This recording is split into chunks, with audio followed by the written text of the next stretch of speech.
Et en France, on compterait 27 000 cas de la maladie de Lyme par an, une maladie qui s'attrape particulièrement l'été. À l'origine, une morsure de tique. Docteur Gérald Kierzek, médecin urgentiste et médecin d'Europe 1. Les tiques, c'est les petites bêtes qui se faufilent sur le corps humain ? C'est encore une maladie de petites bêtes. On vient de parler du Zika et avec cet insecte, le moustique hématophage. Et bien là, c'est une autre espèce hématophage, la tique. On ne dit pas un tique, mais une tique. Un tique, c'est autre chose, mais une tique qui va plutôt être un vecteur là aussi, vecteur qui va être porté par les animaux, notamment les animaux domestiques, les mammifères, les chevaux également sont très atteints par ces tiques. Les chiens, les chiens, les chats, nos animaux domestiques ne sont pas forcément contaminés, c'est-à-dire qu'ils vont simplement porter ces petites bestioles. Cette bestiole va par contre, elle, être porteuse aussi de cette borréliose, puisque la maladie de Lyme, c'est une borréliose, c'est une bactérie, la Borrelia, qui va être transmise, eh bien elle va passer du chien, du chat, du pelage, et elle va venir manger sur votre peau, par exemple au gré de caresses avec vos animaux ou alors d'une balade en forêt, et vous allez avoir une tique plantée sur la peau. Mais les animaux qui transmettent directement la maladie à l'être humain ? Oui, et les êtres humains entre eux ne se transmettent pas la maladie. C'est-à-dire, Thomas, si vous avez la maladie de Lyme, par exemple, ou si vous avez une tique qui vous a contaminé avec une borréliose, eh bien vous ne pourrez pas refiler la maladie directement. Il faudra que ça passe par ce vecteur qui est la tique, qui va amener une petite quantité de sang et va aller injecter cette quantité de sang contaminée par la bactérie. Donc c'est une maladie infectieuse, non contagieuse entre les hommes, et ça c'est plutôt une bonne nouvelle parce que ça veut dire qu'en mode de contamination, en termes de diffusion, ça limite quand même la diffusion, et ça permet, quand vous revenez de balade, si vous vérifiez un peu toutes les parties découvertes, vous vérifiez sur les jambes, sur les bras, derrière les oreilles, il n'y a pas de tique, et si vous repérez une tique, il faut tout de suite l'enlever, et ça va limiter là aussi le risque de contamination. Alors vous citez les chiffres de 27 000 contaminations, très difficile, il y a des études qui montrent 15 000, d'autres 20 000, et on est probablement en deçà de la réalité. Les chiffres du gouvernement là. Oui, on est probablement en deçà de la réalité parce que le diagnostic est difficile à faire. Comment ça se passe ? Vous faites une balade en forêt, il y a une tique qui vient s'accrocher, elle se décroche toute seule, vous n'avez pas conscience qu'il y a cette maladie qui vous a été inoculée, et puis quelques semaines après, vous avez des symptômes un peu bizarres, des fièvres, une espèce d'érythème, c'est une rougeur qui va migrer, et puis dans l'immense majorité des cas, ça va s'arrêter là.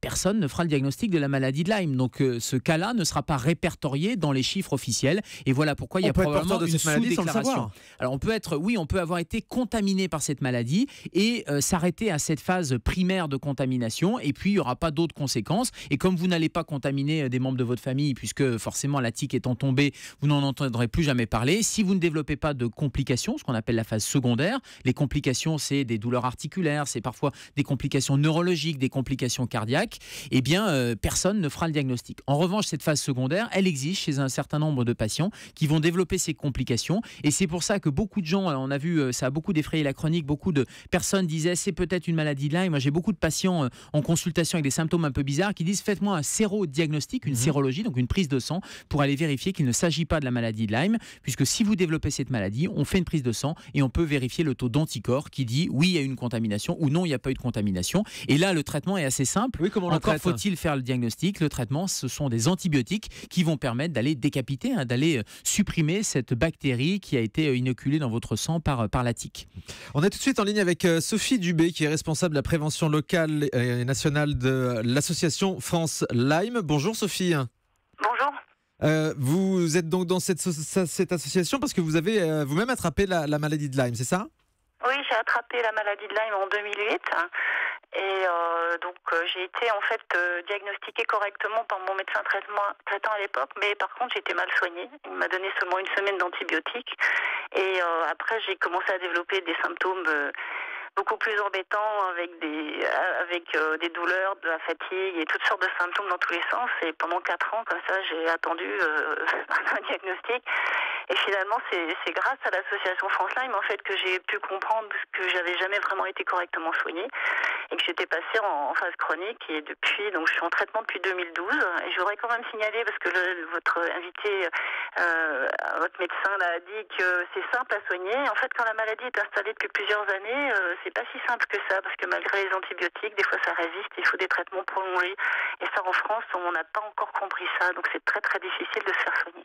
Il y a des gens donc qui sont infectés pendant plusieurs années, Gérald Kierzek. Oui, bien sûr. La phase chronique est beaucoup plus difficile à traiter. Ce que je disais, c'est qu'il faut la repérer rapidement pour pouvoir la traiter et décapiter, ce qu'on appelle décapiter par les antibiotiques, avec 2 bonnes semaines d'antibiothérapie qui permettent justement d'éviter de passer à cette phase chronique qui est beaucoup plus compliquée, 1 sur le diagnostic et 2 sur le traitement, ça c'est sûr, avec une maladie qui est très invalidante. Alors, on n'a pas parlé des régions. Alors, en France, on est moins touché qu'ailleurs, mais pour les auditeurs qui voyagent, qui ont voyagé ou qui vont voyager, notamment au Canada ou aux États-Unis, c'est une maladie qui est très problématique avec certaines espèces de tiques qui sont toutes porteuses de cette borréliose.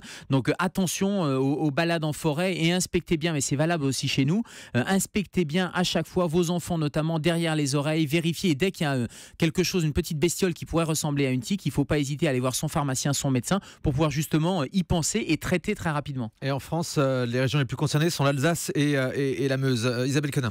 Oui, là tout à l'heure Gérald disait que la tique elle tombait toute seule, mais quand elle tombe pas, moi j'ai toujours entendu dire qu'il fallait faire attention quand on l'arrache, de pas laisser, parce qu'en fait elle est enfouie, elle pique et elle reste à l'intérieur, et donc quand on l'arrache, on prend le risque de laisser le venin, la tête. Qu'est-ce qu'on fait, Gérald? Alors, et puis il y avait la fameuse technique à l'éther, donc ça ne s'utilise plus. Le mieux c'est d'aller consulter à la pharmacie par exemple, et il existe des tire-tiques qui sont un peu comme des petits pieds de biche de Playmobil, je ne sais pas si vous avez joué au Playmobil, mais ça va permettre de prendre la tête Quel bien. enfant ce docteur Gérald Kierzek. J'adorais les Playmobil. Alors, les pompiers, les camions pompiers Playmobil avec des petits pieds de biche, c'est exactement la même chose. Ça permet de prendre la tête et de dévisser la tique et de ne pas du tout laisser la tête et l'injection possible de sang, puisque c'est le sang de la tique qui serait injecté à l'intérieur, et donc d'éviter à tout prix qu'il y ait un relargage de borréliose et donc un risque de maladie de Lyme. Donc ça permet de dévisser cette tique-là. Si elle a été en place moins de 48 heures, vous en êtes aperçu tout de suite, vous revenez de balade et tout de suite, au bout de quelques heures, vous avez vu que vous étiez